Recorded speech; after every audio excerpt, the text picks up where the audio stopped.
जय हिंद। स्वागत है आप सभी का अपने YouTube चैनल में। आज हम कक्षा 10 विज्ञान पाठ्य पुस्तक के महत्वपूर्ण चित्र देखेंगे जो कि एग्ज़ाम में हमको बार बार पूछे जाते हैं। अगर आप चैनल पर नए हैं तो चैनल को सब्सक्राइब कीजिए, वीडियो को लाइक कीजिए और वीडियो को शेयर करना ना भूलें। आइए शुरू करते हैं हम। तो पहला प्रश्न ये रहा स्क्रीन के ऊपर कि मानव मस्तिष्क का नामांकित चित्र बनाइए। मानव मस्तिष्क का हमको चित्र बनाना है। तो देखो ये कुछ मानव मस्तिष्क का चित्र हमको इस तरीके से बनाना है।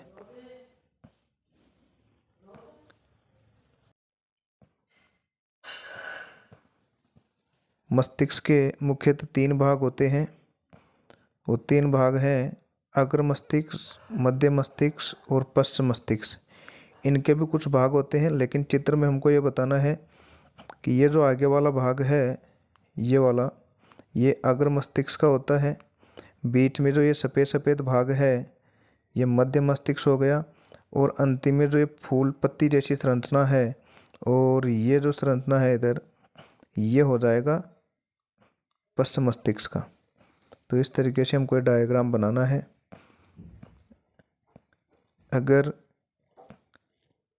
आपको ये पूरे अध्याय डिटेल से अगर वर्णन करना है या अध्ययन करना है तो वीडियो पर ये सभी चैप्टर उपलब्ध हैं, वहाँ पर जाकर आप इनका अध्ययन कर सकते हैं। आज हम केवल इन डायग्राम्स की ही बात करेंगे। क्वेश्चन नंबर 2 है तंत्रिका कोशिका का नामांकित चित्र बनाइए। तंत्रिका कोशिका का, और ये इस बार 100% पूछा जा सकता है कि तंत्रिका कोशिका का नामांकित चित्र बनाइए। तो ये जो तंत्रिका कोशिका का चित्र है, इसमें हमको कुछ इस तरीके से बनाकर आना पड़ेगा। इसके आगे वाले भाग में धागेनुमा जैसे संरचना होती है जिनको हम द्रुमिका कहते हैं। बीच में एक केंद्रक होता है। ये जो अंतिम जो भाग ऐसे बीच में से जा रहा है, ये तंत्रिकाक्ष होता है और ये है अंतिम शिरा। क्वेश्चन नंबर 3 है पत्ती की अनुप्रस्थ काट का चित्र बनाइए। अच्छा, अनुप्रस्थ काट का मतलब क्या होता है? जैसे अगर हमारे पास कोई पत्ती है, अगर हम कुछ इसको इस तरीके से काट दें तो काटने पर ये जो वाला भाग है, तो ये वाला भाग के हमको चित्र बनाना है अनुप्रस्थ काट, काटने पर। तो ये रहा अनुप्रस्थ काट का चित्र पत्ती की। तो देखो ये हमारे पास एक पत्ती थी और हमने इसको इस तरीके से काट दिया। अब ये जो नीचे वाला भाग है, अगर हम इसको जूम करके देखेंगे तो ये जो कुछ इस तरीके से हमको दिखाई देगा। तो इस तरीके से हमको ये पत्ती के अनुप्रस्थ काट का चित्र बनाना है। ये जो छोटी छोटी कोशिकाएं हैं, इनमें हरित लवक होते हैं। ये इसकी ऊपरी त्वचा हो गई और ये नीचे वाली त्वचा हो गई। इसके बाद अगला क्वेश्चन है खुला रंध्र एवं बंद रंध्र का चित्र बनाइए। जो पत्ती में ये रंध्र पाए जाते हैं, तो रंध्र भी 2 प्रकार के होते हैं, खुला रंध्र एवं बंद रंध्र। तो देखो ये वाला जो पहला है इसमें डायग्राम, ये खुला रंध्र का है क्योंकि द्वार कोशिकाएं देखो यहाँ पर इनके बीच में ज़्यादा गैप है, तो ये खुला हो गया। और ये जब सिकुड़ जाती है तो देखो इनका गैप कम हो गया, ये बंद रंध्र का है। अगला क्वेश्चन है मानव श्वसन तंत्र का नामांकित चित्र बनाइए। तो श्वसन तंत्र का चित्र हमको कुछ इस तरीके से बनाकर आना है। ये वाला भाग, इसमें कुछ भाग हैं जैसे नासा द्वार हो गया, ये श्वास नली हो गई, ये आगे जाकर श्वसनी हो गई 2 भागों में, ये श्वसनिकाएँ, और इनके अंतिम भाग पर गुब्बारे जैसी संरचनाएं पाई जाती हैं जिनको कूपिकाएँ कहते हैं। और ये ऊपर फेफड़े और नीचे ये डायफ्राम। तो कुछ इस तरीके से हमको ये बनाना है। क्वेश्चन नंबर 6 मानव उत्सर्जन तंत्र का नामांकित चित्र बनाइए। और ये भी इस बार के लिए क्वेश्चन पूछा जा सकता है कि उत्सर्जन तंत्र का चित्र बनाइए। तो उत्सर्जन तंत्र का हमको बनाना पड़ेगा। ये 2 किडनियाँ हैं, किडनियों से जुड़ी हुई ये मूत्र वाहिनियाँ हैं, और मूत्र वाहिनियों के से ये भाग जो जुड़ा हुआ है ये मूत्राशय है और ये मूत्र मार्ग। तो ये है मानव उत्सर्जन तंत्र का नामांकित चित्र। क्वेश्चन नंबर 7 नेफ्रॉन या वृकाणु का नामांकित चित्र बनाइए। ये क्वेश्चन इस बार ज़रूर पूछा जाएगा, या तो इसका नामांकित चित्र आएगा या वृकाणु की क्रियाविधि आपको पूछी जा सकती है। तो ये रहा वृकाणु का चित्र, जिसको नेफ्रॉन भी कहते हैं। ये उत्सर्जन तंत्र की इकाई कहा जाता है इसको। तो ये ग्लोमेरुलस है। आगे जो प्यालेनुमा संरचना है, ये इसमें धमनियाँ जा रही है। ये आगे जो कुंडलियों में घूमी हुई है, इनको समीपस्थ नलिका कहते हैं। और फिर ये नीचे आ रही है और नीचे से घूमकर वापस ऊपर, और फिर ये लास्ट में जो नलिका है, इसको संग्राहक वाहिनी कहते हैं। तो ये एक वृकाणु की संरचना है। इसी तरीके से किडनी में इनकी संख्या लाखों होती है, नेफ्रॉन की। तो ये इस बार एग्जाम में इससे संबंधित एक क्वेश्चन ज़रूर पूछा जा सकता है। अगर आप चैनल पर नए हैं तो चैनल को सब्सक्राइब ज़रूर कीजिए और वीडियो को भी ज़्यादा से ज़्यादा शेयर कीजिए। फिर है मानव का मादा जनन तंत्र का चित्र बनाइए। इनमें से एक ज़रूर पूछा जाएगा, या तो मादा जनन तंत्र का या नर जनन तंत्र का। तो देखो, ये मादा जनन तंत्र का हमको बनाना है। ये जो भाग है ये अंडा से होता है। ये कुछ आगे नलिका है, इसको अंडवाहिनी कहते हैं। ये वाला भाग गर्भाशय हो गया और ये ग्रीवा हो गया। तो ये जब हमको बनाना है, जब पूछा जाए कि मादा जनन तंत्र का चित्र बनाइए। इसी तरीके से अगला क्वेश्चन है मानव का नर जनन तंत्र। इस बार नर जनन तंत्र का यहाँ पर दिया गया है। तो नर जनन तंत्र में भी ये मुख्यतः भाग होते हैं। जैसे ये वाला भाग है, ये वृषण है। वृषण से जुड़ी हुई नलिका ये शुक्रवाहिनी है, और शुक्रवाहिनी आगे जाकर ये प्रोस्टेट ग्रंथि से जुड़ी हुई है। और फिर ये जो भाग है, ये पूरा ये मूत्र मार्ग कहलाता है, और ये शिश्न बाहर वाला भाग। तो ये है मानव का नर जनन तंत्र का चित्र। अगला क्वेश्चन है पुष्प की अनुदैर्घ्य काट का चित्र। जो पुष्प है उसका अगर हम चित्र बनाए तो कैसे बनाएंगे, देखो। तो ये पुष्प के नामांकित चित्र है। ये नीचे जो हरे वाले हमको दिख रहे हैं भाग, ये बाह्य दल होते हैं, ये पत्तियां हैं। और ये जो हमको इसमें देखो बीच वाला एक अलग दिख रहा है, और बाकी ये जो अलग दिख रहे हैं, ये पुंकेसर एवं स्त्री केसर के भाग होते हैं। बीच वाला भाग ये पूरा स्त्री केसर का होता है, और ये जो बाहर जो संरचनाएं हैं, ये पुंकेसर की होती है। ये वाला भाग ये वर्तिकाग्र कहलाता है, ये नलिका वर्तिका। और ये वाला जो भाग है नीचे वाला, इसको कहते हैं अंडाशय। तो इस तरीके से पुष्प के अनुदैर्घ्य काट का चित्र बनाना है। हाइड्रा में मुकुलन का चित्र बनाना। तो हाइड्रा जो है उसमें मुकुलन किस तरीके से होता है। जैसे एक हाइड्रा है। अब हाइड्रा के इस शरीर पर किसी भी एक भाग में ये उभार जैसी संरचना आ गई, और ये इस उभार को कहते हैं मुकुल। अब ये जो उभार है धीरे धीरे वृद्धि करके ये इसी हाइड्रा के जैसे एक और हाइड्रा बन जाएगा, और यहाँ से ये अलग हो जाएगा। तो इस विधि को मुकुलन विधि कहते हैं। प्लेनेरिया में पुनर्जनन का चित्र बनाइए। ये अच्छा क्वेश्चन है, ये पूछा भी गया है और अभी पूछा जा सकता है कि प्लेनेरिया में पुनर्जनन का चित्र बनाइए। तो देखो, ये जो प्लेनेरिया का चित्र कुछ इस तरीके से हमको बनाना है। अगर हम इसको 3 भागों में काट दें ऐसे, तो इसके 3 भाग हो गए, और ये तीनों भाग फिर से यहाँ पर वृद्धि करके और 3 यहाँ पर नए प्लेनेरिया बन जाएंगे। तो इस तरीके से एक प्लेनेरिया से 3 प्लेनेरिया का यहाँ पर निर्माण हो जाता है। इस विधि को पुनर्जनन या पुनर्जन्म भी कहते हैं। मानव में अंतःस्रावी ग्रंथियाँ की स्थिति का चित्र बनाइए। तो मानव में जो अंतःस्रावी ग्रंथियाँ जितनी भी है वो कहाँ कहाँ स्थित होती है, ये हमको बताना है। और मानव में भी फिर नर एवं मादा में पूछा जा सकता है। तो देखो, पिनियल जो ग्रंथि है ये मस्तिष्क में होती है, और पीयूष ग्रंथि भी मस्तिष्क में होती है। हाइपोथैलेमस यह मस्तिष्क में, और जो आउटो ग्रंथि है या जिसको थायराइड ग्रंथि भी कहते हैं, ये गले में पाई जाती है यहाँ पर। इसके बाद थाइमस ग्रंथि ये हमारे चेस्ट के पास पाई जाती है। अधिवृक्क या एड्रिनल ग्रंथि ये किडनी के ऊपर, ये जो येलो कलर की है, इनको अधिवक्र कहते हैं। और अग्नाशय ग्रंथि ये पत्तीनुमा संरचना अग्नाशय हो गई और ये है वृषण ग्रंथि। महिलाओं में भी सेम ऐसे ही पाया जाता है, लेकिन ये जो वृषण नर में पाया जाता है वैसे अंडाशय मादाओं में पाया जाता है। तो इस तरीके से इनकी स्थिति का हमको बताना है कि कहाँ कहाँ स्थित होती है। मानव मस्तिष्क का चित्र बनाइए। मानव मस्तिष्क, ये भी एग्जाम में पूछा जा सकता है। ये आ गया था ऊपर, ये पहला क्वेश्चन ही था। अब हम देखते हैं अगला क्वेश्चन। तांबे की विद्युत अपघटनीय परीक्षण विधि का चित्र बनाइए। तो तांबा है, तांबा, इसका विद्युत अपघटन कैसे किया जाता है, इसका हमको चित्र बनाना है। और ये क्वेश्चन ज़रूर पूछा जाएगा इस बार, या तो इसकी विधि पूछी जाएगी।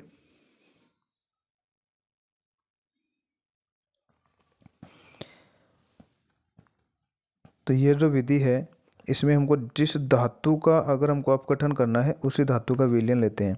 जैसे कॉपर का कर रहे थे तो यहाँ पर कॉपर सल्फेट का हमने विलयन ले लिया, ये है कॉपर सल्फेट का विलयन। और इसमें दो, एक अशुद्ध छड़ होती है, एक शुद्ध छड़ होती है। तो अशुद्ध धातु की छड़ को हम एनोड बनाएंगे। जैसे यहाँ पर ये प्लस वाले बैटरी से जोड़ देंगे तो वो एनोड बन जाएगा, और माइनस वाली छड़ वो बन जाएगी कैथोड। तो माइनस जो बैटरी का माइनस है उससे हम शुद्ध धातु की छड़ को जोड़ेंगे, और जिसका हमको शुद्ध करना है, जिस तांबे की छड़ को शुद्ध करना है उसको हम जोड़ेंगे एनोड से, अर्थात प्लस से। तो ये इस तरीके से इसका चित्र हमको बनाना है। और जैसे जैसे ये जो छड़ है ये शुद्ध होती जाएगी, कॉपर के कण यहाँ पर बाहर आते रहेंगे, और इसमें जितनी भी अशुद्धियाँ हैं वो नीचे आकर गिरती रहेंगी, और नीचे जो अशुद्धियाँ हैं उनको एनोड पक्ष कहा जाता है। फिर है क्वेश्चन नंबर 15। धातु पर भाप की क्रिया का नामांकित चित्र बनाइए। धातु पर, तो धातु जो भाप के साथ अभिक्रिया कैसे करती है, ये इसका चित्र है। ये हमको बनाकर आना है जब इसमें अगर क्वेश्चन पूछा जाता है एग्ज़ाम के अंदर। तो ये कुछ इस तरीके से हम बर्नर लेंगे, इसमें हम धातु रखेंगे। अगला क्वेश्चन है, क्लोर क्षार प्रक्रिया में अथवा नमक के जलीय विलयन का विद्युत अपघटन का चित्र बनाइए। क्लोर क्षार प्रक्रिया, क्लोर क्षार प्रक्रिया, या फिर ऐसे भी आ सकता है कि नमक के जलीय विलयन का। तो नमक है NaCl, NaCl, जलीय विलयन अर्थात इसको जब जल में घोला जाता है H2O में, और इसका जब हम अपघटन करेंगे तो वो किस तरीके से इसका होगा। तो देखो, ये जो नमक का जलीय विलयन है, नमक की जब जल के साथ अभिक्रिया करवाते हैं तो ये बनाता है NaOH, और जब इसका विद्युत अपघटन करते हैं तो ये साथ में हाइड्रोजन और क्लोरीन गैस भी बनाता है। तो इस प्रक्रिया को कहते हैं क्लोर क्षार प्रक्रिया। क्लोर क्षार प्रक्रिया, क्लोरीन का भी निर्माण होता है और क्षार का भी, अर्थात NaOH का भी। तो देखो, ये नमक का घोल है, इसमें हमने दो छड़ ले लिया, एक एनोड और माइनस वाली को कैथोड। तो अब इसके अंदर जब हम विद्युत धारा प्रवाहित करते हैं तो ये NaOH बनेगा, साथ में हाइड्रोजन और क्लोरीन गैस। अब क्लोरीन गैस देखो, ये ऋणात्मक होती है तो ये तो जाएगी धनात्मक की तरफ, अर्थात एनोड की तरफ ये प्लस की है, और ये माइनस कैथोड है, और हाइड्रोजन जो है ये धनात्मक है, तो ये हाइड्रोजन निकलेगी कैथोड से। तो इस तरीके से हमको क्या बनाना है, इसका नामांकित चित्र बनाना है। अभी हम इसके बारे में जो भी चित्र है विस्तार से अध्ययन नहीं कर रहे, केवल चित्र ही देख रहे हैं। और अगर आपको इनके बारे में विस्तार से जानकारी लेनी है तो जाकर वीडियो देखें, वहाँ पर संपूर्ण अध्याय आपको मिल जाएंगे। pH स्केल का नामांकित चित्र बनाइए। जो pH स्केल है उसका चित्र ये रहा। तो pH स्केल का कुछ इस तरीके से बनाना है। 0 से लेकर पहले हमको 14 तक संख्याएं प्रदर्शित करते हैं, और बीच में जो 7 है, अगर किसी भी विलयन का pH जब 7 आ जाता है तो वह विलयन उदासीन होता है। और इधर जो शुरू में H+ आयनों की संख्या बहुत ज़्यादा होती है, जैसे जैसे हम आगे बढ़ते जाते हैं, ये देखो H+ आयनों की संख्या बहुत कम, लेकिन OH बढ़ता जा रहा है। OH तो 7 से अधिक होने पर क्षार होगा, क्योंकि OH क्षार को दर्शाता है, और 7 से कम होने पर हाइड्रोजन H+ अम्ल को दर्शाएगा। विभव और धारा में ग्राफ बनाइए। विद्युत विभव, ओम के नियम से हमको विभव V और धारा में ग्राफ बनाना है, V और I में ग्राफ। तो ये जो हमको अक्ष अक्ष के अनुसार रेखाएं खींचेंगे, एक को हम विभव विभवांतर मान लेंगे और दूसरे को मान लेंगे विद्युत धारा है। तो हम क्या देखते हैं कि जैसे जैसे अगर हम विभव का मान बढ़ाते जाएंगे, जैसे जैसे विभव का मान बढ़ाते जाएंगे वैसे ही उसमें विद्युत धारा का मान बढ़ता है। तो इसका मतलब हमको बीच में एक सीधी रेखा प्राप्त होगी। तो V समानुपाती होता है IR, V समानुपाती I, और V समानुपाती यहाँ से समानुपाती चिन्ह हटाएंगे तो V बराबर IR। यही जो है वो ओम का नियम होता है, यही क्या होता है, ओम का नियम। तो अगर विभव V और धारा में अगर ग्राफ पूछा जाता है तो हमको इस तरीके से बनाना है, बीच में से एक रेखा खींचनी है, एक तरफ V प्रदर्शित करेंगे, एक तरफ विद्युत धारा I। अगला क्वेश्चन है, ओम के नियम के सत्यापन का आरेख बनाइए। और इस क्वेश्चन पर आपको IMP लगाना है और इस प्रश्न से संबंधित जो भी है ओम के नियम से संबंधित कुछ ना कुछ एग्जाम में आपको जरूर पूछा जाएगा।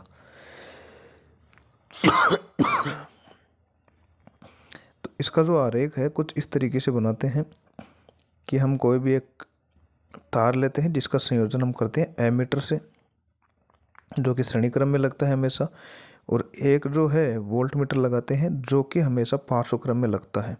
और धारा के मान को नियंत्रित करने के लिए या कम ज़्यादा करने के लिए धारा नियंत्रक RH और लगा देते हैं, ऑन या OF करने के लिए कुंजी के लगा देते हैं, और परिपथ को चालू करने के लिए बैटरी से जोड़ देते हैं। तो इस तरीके से हमको ओम का नियम का जब पूछा जाए तो इस तरीके का हमको डायग्राम बना कर आना है। चाहे तो आप इसका स्क्रीनशॉट ले सकते हैं। परिनालिका के चारों ओर चुंबकीय क्षेत्र रेखाएं खींचिए। तो ये जो परिनालिका है हमारे पास, ये कुंडली वाली है, इसका संयोजन हम जब बैटरी से कर देते हैं, एक बैटरी का प्लस सिरा होगा, दूसरा माइनस सिरा होगा। तो इस तरीके से हमको संयोजन करना है। तो ये चुंबकीय क्षेत्र रेखाएं इनमें से निकलेगी और बाहर से ऐसे इनको प्रदर्शित करेगी। तो इस तरीके से हमको परिनालिका के चारों ओर चुंबकीय क्षेत्र रेखाएं प्रदर्शित करनी है।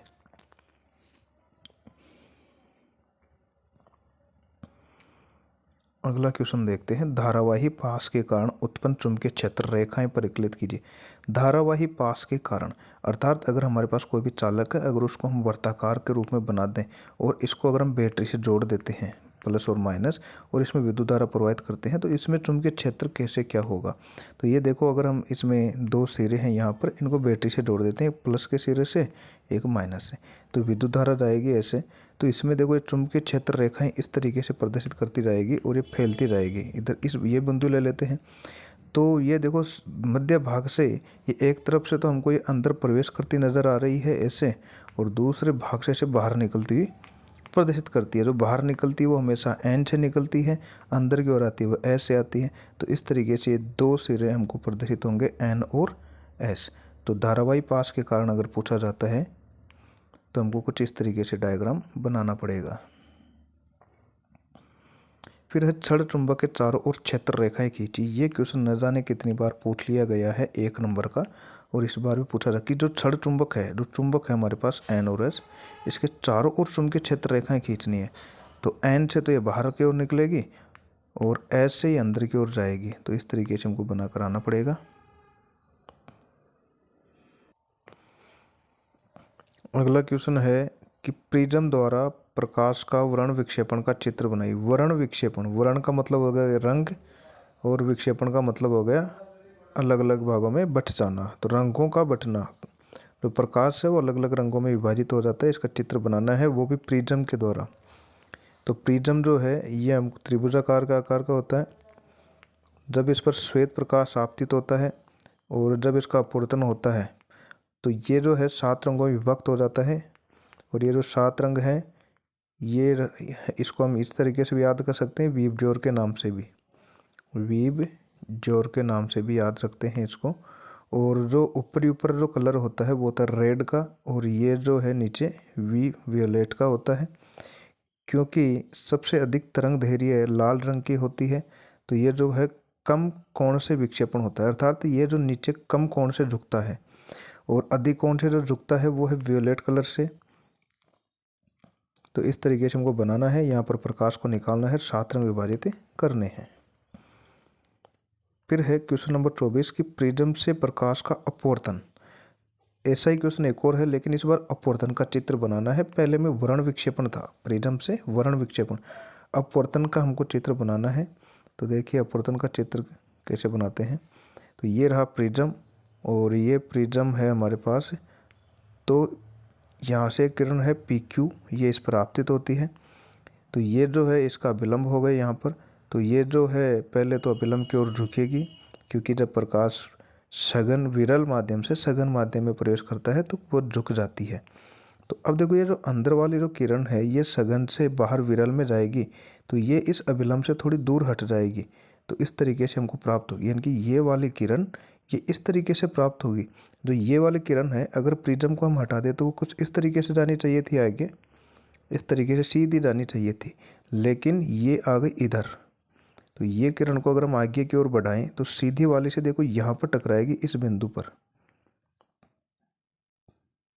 ये वाला इस बिंदु पर टकराएगी, क्योंकि ये पहले सीधी जाएगी ऐसे, और प्रिज्म के द्वारा ये इधर आ गई। तो ये जो बीच में कोण बन रहा है इसको कहते हैं विचलन कोण, इसको कहते हैं विचलन कोण। तो अब इस तरीके से हमको चित्र बनाकर आना पड़ेगा अगर प्रिज्म से अपवर्तन का चित्र पूछा जाता है।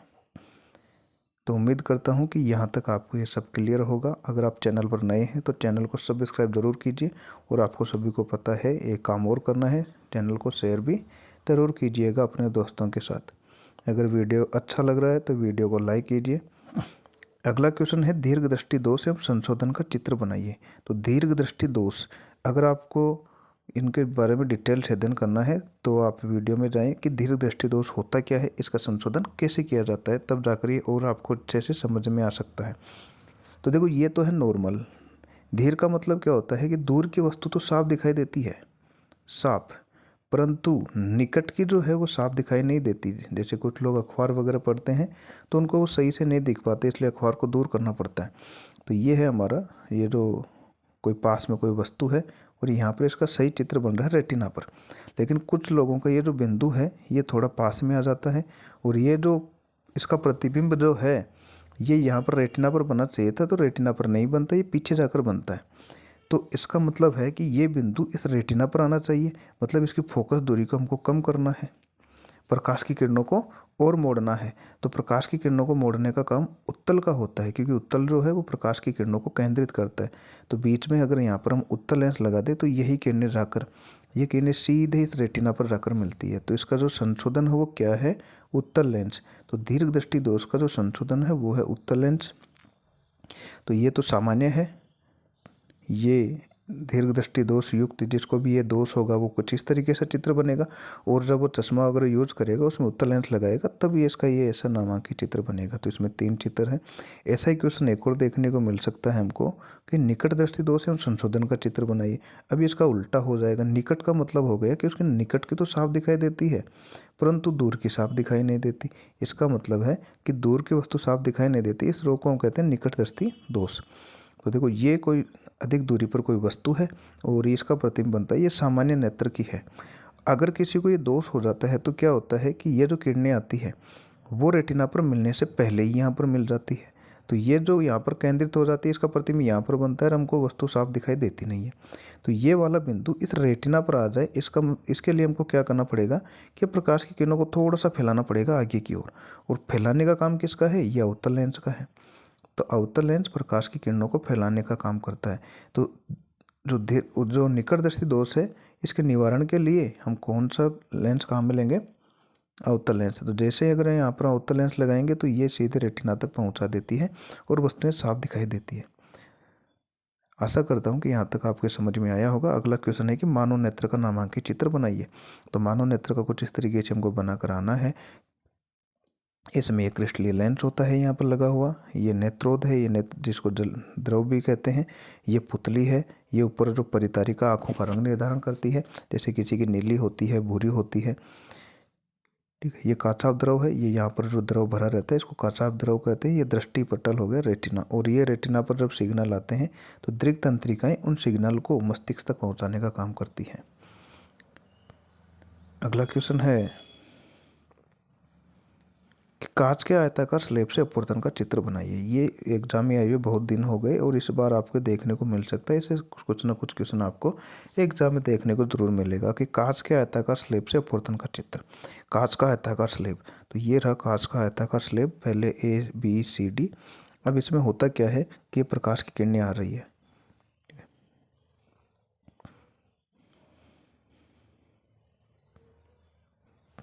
प्रकाश की किरणें पहले ये पृष्ठ AB पर आपतित होगी। अब इसके बाद में देखो ये कहाँ से कहाँ तक जाएगी। तो बाहर वाला जो माध्यम है ये वायु है, और वायु का मतलब हो गया विरल। कांच के अंदर जो है वो सघन, और बाहर जो है फिर से कौन सा है, विरल। तो पहले हम ये देखते हैं कि जब प्रकाश की किरण विरल से सघन माध्यम में प्रवेश करती है तो अभिलंब की ओर झुकेगी, अभिलंब की ओर झुकेगी।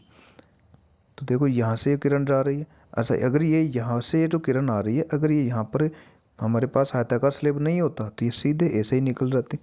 लेकिन यहाँ से देखो, अगर ये सघन माध्यम हो गया तो पहले अभिलंब की ओर थोड़ी सी झुक जाएगी, और अब ये जो किरण है वो सघन से विरल में जाएगी बाहर, तो ये अभिलंब से थोड़ा दूर हट जाएगी, तो इस तरीके से निकल जाएगी। तो प्रिज्म जब इस हम आयताकार स्लेब को हटाते हैं तो ये देखो जो वास्तविक किरण थी वो तो ऐसे थी, और ये हमारे पास निर्गत किरण हो गई, तो इनके बीच में हमको थोड़ा सा ये अंतराल दिखाई देता है, थोड़ा सा विस्थापन, इसको कहते हैं पार्श्विक विस्थापन। तो ये हमको कुछ इस तरीके से डायग्राम बनाना है। फिर हम मानव में लिंग निर्धारण आरेख का आरेख बनाइए, लिंग निर्धारण का, कि जैसे नर युग्मक है और मादा युग्मक। इसमें तो नर युग्मक है वो दो ऐसे अक्ष और वाई के रूप में होते हैं, और मादाओं में दोनों ही अक्ष के रूप में होते हैं। तो ये जो अक्ष वाला इस अक्ष से अगर पास में जाएगा तो ये अक्ष बनाएगा, और अक्ष जब बनता है तो मादा होती है। और यदि ये वाई वाला इस अक्ष के पास में जाएगा तो अक्ष वाई बनेगा, और अक्ष वाई कौन होता है, नर होता है। तो इस तरीके से इनका डायग्राम हमको बनाना है। अगला क्वेश्चन है कि जल में अम्ल का विलयन विद्युत का चालन करता है, एक प्रयोग का आरेख बनाइए।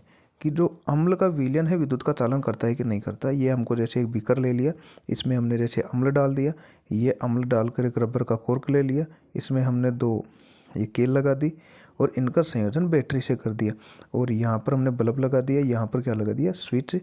अब देखो जैसे ही अगर हम स्विच को ऑन करते हैं, जैसे हम स्विच को ऑन करते हैं तो स्विच ऑन करने पर जो इसमें विद्युत धारा प्रवाहित होती है तो हम देखते हैं कि बल्ब जलने लगता है। तो बल्ब जलने का मतलब क्या है कि ये विद्युत धारा इस विलयन में से होकर और इस सिरे पर आ रही है तब ये जल रहा है। अगर ये विद्युत धारा इसमें नहीं जाती तो बल्ब नहीं जलता, और बल्ब जल रहा है तो इसका मतलब विद्युत का क्या करता है, चालन करता है। कार्बन डाइऑक्साइड गैस की जांच का चित्र बनाइए। जो कार्बन डाइऑक्साइड गैस निकलती है कि हमको ये पहचान करनी है कि वो कार्बन डाइऑक्साइड गैस ही है, तो इसके हम कैसे करेंगे।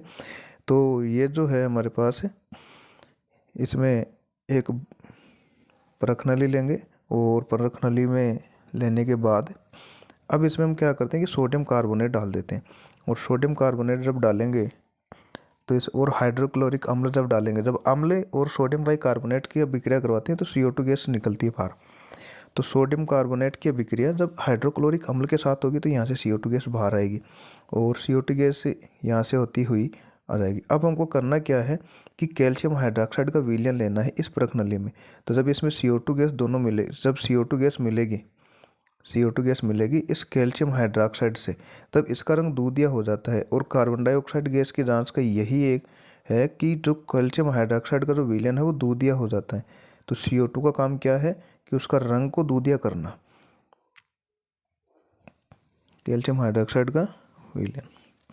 अब अगला क्वेश्चन, हाइड्रोजन गैस की जांच का चित्र बनाइए। ये भी एक महत्वपूर्ण प्रश्न है, कार्बन जो हाइड्रोजन गैस की जांच का चित्र हमको करना है। तो जो हाइड्रोजन गैस निकलती है हमको ये पता करना, हाइड्रोजन गैस हमेशा फटफट की ध्वनि के साथ जलती है, हमको ये देखना है कि जलेगी कि नहीं जलेगी। तो हम क्या करते हैं, फिर से अगर हम देखें तो यहाँ पर एक परख नली लेते हैं, और यहाँ पर सल्फ्यूरिक अम्ल या HCl ले लेंगे, और इसमें हम कोई भी धातु का टुकड़ा जैसे जिंक डालेंगे, तो ये जिंक क्लोराइड, और यहाँ से हाइड्रोजन गैस निकल जाएगी। तो ये हाइड्रोजन गैस यहाँ से निकल कर इस साबुन के घोल में डालते हैं, तो ये हाइड्रोजन गैस बाहर आ रही है, और इसके ऊपर अगर मोमबत्ती लेकर जाते हैं तो यहाँ पर फटफट की ध्वनि के साथ ये जलने लग जाती है। और यही इसकी पहचान है कि हाइड्रोजन गैस फटफट की ध्वनि के साथ जलती है। जल के विद्युत अपघटन का नामांकित चित्र बनाए। इस बार हमको जल का विद्युत अपघटन करना है, तो ये हम कुछ एक ऐसा बीकर ले लेते हैं, और बीकर के अंदर जैसे हमने यहाँ पर 2 छड़ डाल दी, और दोनों को हमने बैटरी से जोड़ दिया, एक प्लस के सिरे से और एक माइनस के सिरे से, और इसको ऑन ऑफ करने के लिए यहाँ पर हमने स्विच लगा दिया। यहाँ पर जल भरा हुआ है H2O। तो जैसे अगर हम इसमें स्विच को ऑन करेंगे तो विद्युत धारा प्रवाहित होगी। तो ये जो जल है, जल ये भी हाइड्रोजन गैस और ऑक्सीजन गैस में टूट जाएगा। अब इसमें से एक क्वेश्चन ये पूछ लिया जाता है कि जो प्लस है ये और जो माइनस सिरा है, इनसे कौन सी गैसें बाहर जाएगी इन छड़ों से। तो जो कैथोड और एनोड है, कैथोड और एनोड, इनसे कौन कौन चीज़ आएगी। कैथोड का मतलब होता है माइनस और एनोड का मतलब होता है प्लस। तो देखो माइनस वाले के पास में तो जाएगी प्लस, और प्लस वाले के साथ में जाएगी माइनस। जैसे ऑक्सीजन ये माइनस होती है, तो ये जो हमारे पास एनोड है इससे ऑक्सीजन गैस निकलेगी, और कैथोड है इससे हाइड्रोजन गैस निकलेगी। मानव हृदय का नामांकित चित्र बनाए। हृदय का हमको चित्र बनाना है, तो ये हृदय का चित्र ये रहा। ये हमको कुछ इस तरीके से 4 भाग बनाने हैं। एक ये हो गया 2, एक ये हो गया 3, और एक ये हो गया 4। तो ये 4 भाग हमको बनाने हैं। ये ऊपर इस तरीके से हमको आर्टरी वगैरह बनानी है, और ये कुछ धमनी और शिराएँ हो गई।